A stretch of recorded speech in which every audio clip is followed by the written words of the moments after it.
بسم اللہ الرحمن الرحیم۔ السلام علیکم ورحمۃ اللہ وبرکاتہ۔ معزز خواتین و حضرات، امید کرتے ہیں کہ آپ خیریت، عافیت اور سلامتی کے ساتھ ہوں گے۔ اللہ رب العزت سے دعا گو ہوں کہ اللہ رب العزت آپ کو خیریت، عافیت اور سلامتی کے ساتھ رکھے۔ معزز سامعین کرام، آج جو وظیفہ لے کر حاضر ہوا ہوں، یہ وظیفہ جو شخص آپ کی بات نہ مانے، جو شخص آپ سے روٹھ جائے اور آپ کی بات نہ مانے، معزز سامعین کرام، صرف 11 بار یہ آیت پڑھ لیں، پھر اپنی بات دیکھیں کہ وہ آپ کی بات کیسے مانے گا، پھر دیکھیں کہ وہ آپ کا کیسے گرویدہ بن جائے گا۔ اور معزز سامعین کرام، بیوی اگر شوہر سے ناراض ہے تو شوہر کو چاہیے کہ وہ اس وظیفے کو کرے۔ انشاءاللہ جیسے ہم بتائیں گے، اگر آپ نے ایسے کر لیا تو بیوی بھاگتی ہوئی آپ کے قدموں میں آ جائے گی۔ اگر بیوی چاہتی ہے کہ میرا شوہر میرے پاس آئے اور شوہر ناراض ہے، معزز سامعین کرام، بیوی اگر اس وظیفے کو کرے گی، انشاءاللہ شوہر بھاگتا ہوا بیوی کے پاس آ جائے گا۔ ساس اگر ناراض ہے بہو سے تو بہو اس وظیفے کو کرے تو بہو اور ساس کی لڑائی ختم ہو جائے گی۔ اکثر گھرانے ٹوٹ چکے ہیں، اکثر خاندانوں کا شیرازہ بکھر چکا ہے، اکثر خاندانوں کی عزت تار ہو چکی ہے، اکثر خاندان آپس میں دست و گریباں ہیں، اکثر خاندان آپس میں ایک دوسرے کی جان کے دشمن بن گئے ہیں، صرف ساس اور بہو کی لڑائی کی وجہ سے، صرف میاں اور بیوی کی لڑائی کی وجہ سے، صرف بیوی اور شوہر کی لڑائی کی وجہ سے، صرف نند اور بھاوج کی لڑائی کی وجہ سے۔ تو معزز سامعین کرام، اگر بہو کرے تو ساس بھاگتی ہوئی بہو کے پاس آ جائے، اور اگر ساس کرے تو بہو ساس کی بات مان لے۔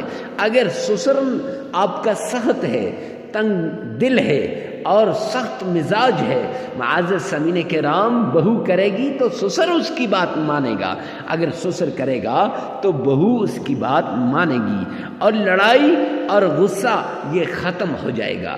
میں تو یوں کہتا ہوں کہ میاں بیوی میں لڑائی اتنی شدت میں آ گئی اور یہاں تک پہنچ گئی، نوبت طلاق تک آ گئی۔ معزز سامعین کرام، کتنوں کو ہم نے یہ وظیفہ بتایا، انہوں نے کیا، پھر وہ لڑائیاں ختم، اور اب ان کے درمیان ایسی محبت، ایسا پیار، ایسی لگن کہ لوگ بھی کہتے ہیں کہ اس نے کیا کیا، کیا کھلا دیا اس کو، کیا پلا دیا اس کو، کون سا تعویذ اپنے شوہر پہ کر دیا کہ شوہر تو اس کی بات کے علاوہ دوسری بات نہیں کرتا۔ معزز سامعین کرام، اگر محبوب کے لیے کریں گے تو پھر آپ کا محبوب بھی آپ کی بات کے علاوہ دوسری بات نہیں کرے گا۔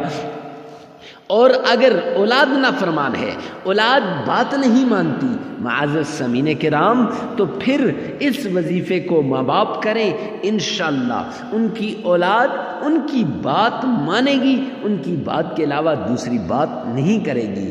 معزز سامعین کرام، نوکری کے لیے، کاروبار کے لیے اگر نوکری نہیں مل رہی، انشاءاللہ آپ جس جگہ اپنی سی وی دیں گے، آپ کو وہ جاب کے لیے بلائیں گے، اچھی سے اچھی نوکری مل جائے گی۔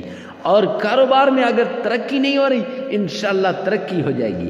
اور اگر بیٹا ہے یا بیٹی ہے گھر میں، ان کے رشتے نہیں آتے، یا رشتے تو آتے ہیں لیکن رشتہ دار ان کو پھر جواب نہیں دیتے، اگر جواب دیتے ہیں تو نفی میں جواب دے دیتے ہیں۔ معزز سامعین کرام، اب پریشان نہیں ہونا، رشتہ دار بھی آئیں گے، رشتہ بھی لے کے آئیں گے، اچھی جگہ سے بھی رشتہ آئے گا، آپ کو پتہ ہی نہیں چلے گا کہ اتنا اونچا اور اچھا رشتہ میری بیٹی کے لیے کیسے آ گیا، صرف اس وظیفے کا کمال ہے۔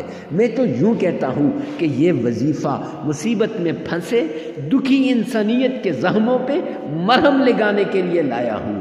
یہ تو دکھی انسانیت کی، جو ان کی امنگوں کا، جو ان کی تمناؤں کا، جو ان کی خواہشات کا شیرازہ بکھرا ہوا تھا، ان کو جوڑنے کے لیے، ان کے مرہموں زخموں دردوں پر مرہم لگانے کے لیے اور ان کے دکھ کو بانٹنے کے لیے، ان کی مشکل کو آسان کرنے کے لیے، ان کی مصیبت کو ختم کرنے کے لیے یہ وظیفہ لے کر آیا ہوں۔ تو وظیفہ بتانے سے پہلے کمنٹ سیکشن میں اجازت کے لیے آمین لازمی لکھیے گا، اور آخر میں جو اجازت کا عمل بتایا جائے گا وہ لازمی سنیے گا۔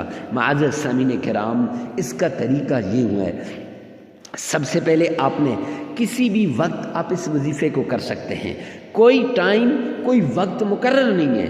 ہاں بیسٹ یہ ہے عشاء کی نماز کے بعد جب سب سو جائیں، یا پھر تہجد کی نماز کے بعد جب سارا جہاں سویا ہوتا ہے، جب ہر کوئی خواب غفلت کے اندر پڑا ہوا ہوتا ہے اور میرا رب پہلے آسمان پہ آ کے پکارتے ہیں اللہ میاں، اللہ کہتے ہیں ہے کوئی مانگنے والا کہ میں اسے عطا کروں، ہے کوئی لینے والا کہ میں اسے دوں، تو معزز سامعین کرام اس وقت ہم بھی سوئے ہوتے ہیں، تو کیوں نہ تہجد کے وقت تہجد بھی پڑھ لیجئے اور اپنے رب سے مانگ بھی لیجئے نا، تو وہ وقت سب سے بیسٹ ہے۔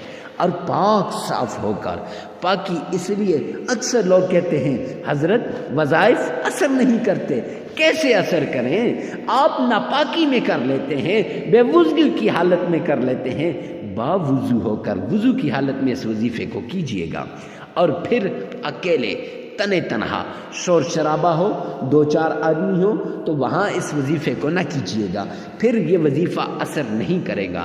معزز سامعین کرام، پھر چوتھی بات نیت۔ اب نیت کر لیں، یہ تینوں چیزیں ہو گئی، کسی بھی وقت پاک صاف ہو کر، اکیلے جا کر، اب نیت کر لیں جس مقصد کے لیے کر رہے ہیں۔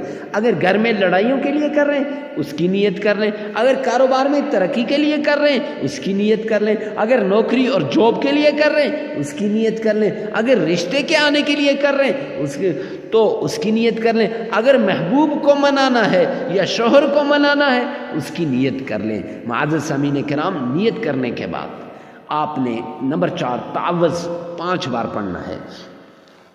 اعوذ باللہ من الشیطان الرجیم۔ اگر آپ کا تلفظ صحیح نہیں تو بار بار 5 مرتبہ اسی ویڈیو میں سے یہی تعوذ آپ سن سکتے ہیں۔ پھر معزز سامعین کرام، سورہ اخلاص کو آپ نے 7 بار پڑھنا ہے، 7 بار آپ نے سورہ اخلاص کو پڑھنا ہے۔ سورہ اخلاص آپ 7 بار جب پڑھیں گے معزز سامعین کرام، تو اس کے بعد پھر یہ آیت، کون سی آیت؟ سلام قولا من رب الرحیم، یہ آیت 11 بار آپ نے پڑھنی ہے۔ 11 بار اگر آپ کا تلفظ صحیح نہیں معزز سامعین کرام تو پھر یہاں سے سن لیجئے گا، اور سورہ اخلاص بھی میں پڑھ ہی دیتا ہوں تاکہ ویڈیو لمبی ہو جائے گی، تو سورہ اخلاص پڑھ کے 11 بار یہ آیت آپ نے پڑھنی ہے۔ اگر نہیں پڑھنی آتی تو یہاں سے ہی آپ سن لیجئے گا۔ اس کے بعد آپ نے درود پاک پڑھنا ہے 3 بار، اور پھر معزز سامعین کرام آپ کا وظیفہ مکمل ہو جائے گا۔ تو معزز سامعین کرام، اجازت کے لیے کمنٹ سیکشن میں آمین اور 33 بار استغفار لازمی کیجیے گا، اور ویڈیو کو ثواب کی نیت سے آگے شیئر کرنا نہ بھولیے گا۔